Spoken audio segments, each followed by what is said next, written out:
Hello, it's me, Dave March, the Spy Guy, and I'm doing the first video in a little while, trying to give an update on what's kind of going on and talk about what's happening. I have a new web camera, it looks kind of neat. And it seemed to definitely be less looking like the Flash when I move around suddenly. Anyways, there's been a few things happening in the world recently. Those who've watched me know me from Anti-Signor and Lewis and a bunch of other things know me as the kind of lovable drunk. Well, I decided to, so after New Year's went all kinds of crazy, I decided to take off drinking for a while. So when Andy had his drunk nerd wars Thursday night, I'm like, it's ironic, you're all drunk and I'm the one who's sober. But there's a bunch of different, like I said, New Year's got crazy, and it's a friend of mine's like, Dave, do not feel bad for what happened on New Year's because everyone else was that crazy, so you should feel as bad about what happened as everyone else did even crazier things than you. I'm like, okay. And of course she's also like, look, the lockdowns are happening, like we're all even crazier than normal. So I decided to take that off. Also, like, since this pandemic began, since I really started doing Zoom calls, I've lost 50 pounds. Like I worked up, I'm down to 250 yesterday. I started at 305, so I'm actually down 55 pounds. And as a result of that, I really want to try and, my birthday is February 22nd. I'd like to get as close to 240 as possible. And losing alcohol and Coke Zero and anything else that can help shave off that last 10 pounds, I think that'd be pretty good. So there's that as well. I also want to get back to writing, and there's some other health issues stuff that happened, so I just wanted to concentrate on that. And I guess the other thing to talk about is like Black Friday happened, where all these conservatives got kicked off a bunch of places on the internet. Of course, like they took the Parler off the Google store, and of course I typed in Google this morning, when typed in Parler, and like the third link down was like how to download Parler. So like, right, they were kicking you all off. They kicked you off an app store. You can still get it through the browser. Like, so much for canceling everyone. But something, was watching one guy who's a commentator who calls himself straight out pacifist anarchist. His name's Michael Malice, and he said, the situation in the world today is that why are we all on one browser? Why are we all in one group? We shouldn't be. We don't expect to get all our TV through one TV station. We don't expect, now I'm going to paraphrase a little bit more of that. He was just like, we shouldn't be all on one platform. That's crazy. And I'm like, yeah, why are we allowing YouTube and Facebook and Google to be all our sole source? And the fact is, that's the reason when you're in this kind of crazy mess, is that there's no alternatives. And then they try to kill off those alternatives. But really, that's like, go host your website in Russia. Russia's not going to do anything. Facebook can't go to the Russian government and say, hey, we'd like you to shut down this website. Putin's going to be like, screw you, pal. Like the second biggest YouTube-like station out there is still Dailymotion. It was founded 3 months after YouTube. It's based in France. It gives you $5 for every 1,000 views. So there's money to be made there. Like, there's just alternatives out there that people are forgetting, and if they're going to kick everyone off, everyone's going to go somewhere else. And the fact is, conservatives tend to have more money than liberals, so I don't understand why they think that's going to work out for them. But I mean, like I said, like, there's no reason to be stuck on one platform. Like, if they arrogance, I guess, to think that they are the only game in town. I remember 2 years ago, I hosted a fundraiser, and this would have been, 2, maybe 3 years ago. Brought in a fundraiser from a friend of mine in, and he's we were talking about social media for our local conservative association. And he gave us a rundown on all the platforms, and he gave us the top 5 platforms in Canada, and Twitter wasn't on it. The fact is that Twitter is used by media types, and that's it. Media types are reporters, the vast majority of people. The only reason why people are on Twitter right now was because Trump was on it, and they're kicking him off. I'm like, he's the one driving all your traffic, and you want to get rid of him? Okay, you can watch your stock price drop.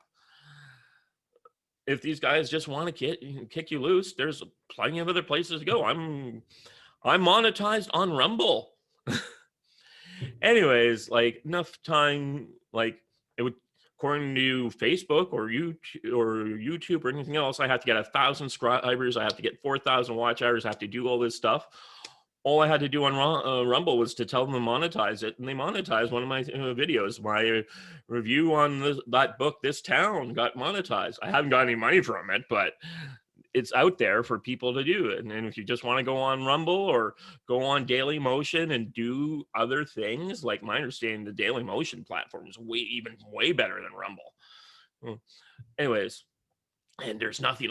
I'm going to be doing a review right now of a show called Lupin, which just dropped on Netflix within the last 48 hours, I guess. And it's based on a reimagining of a French novel set during the 1900s. And I'm going to get into that in a second, but I'm just saying, like, I went on Doyle in Motion. I looked at Lupin review. Nothing's there. I'm probably going, normally I would put this on Rumble. I'm going to test this out on Daily Motion and just be like, hey, like, look, guys, like, there's videos out there that, yeah, so there you go.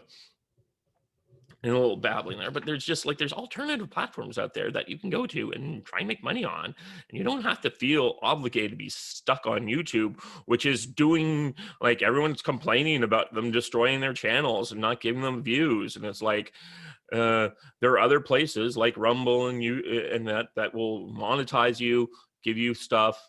Like Dan Bongino, who's a conservative commentator. The best one is when I first logged into Rumble, I went to his channel and he had 700 followers.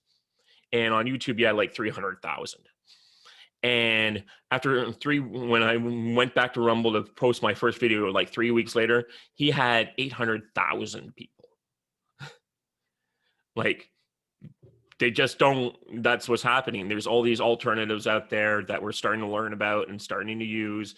Like, you can't live stream on Rumble. I think you can live stream a little bit on Daily Motion, but there's stuff out there, and you shouldn't be, it's a world out there where you don't have to be stuck on one station.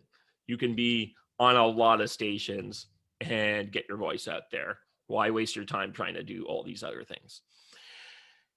Anyways, okay, so back to, I just finished watching 5 episodes on Netflix of the new show Lupin, which is made by Gallant Television. So they're the guys who did the Highlander TV series. If you go way back, they did like the Jeremy Brett Sherlock Holmes, which is at times was considered the best Sherlock Holmes ever made.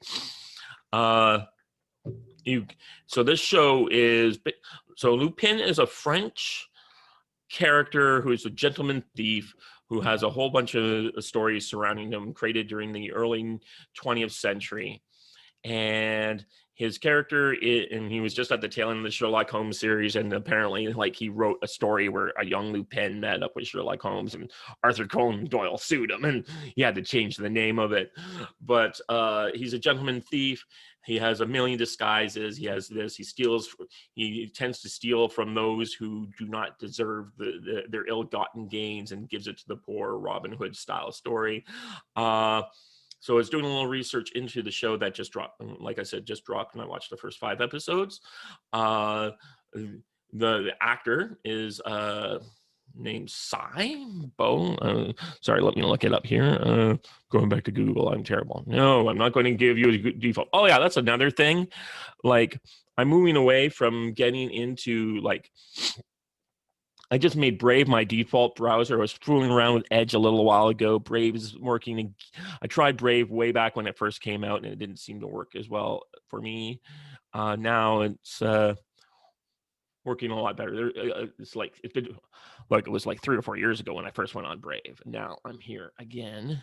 So Lupin TV show.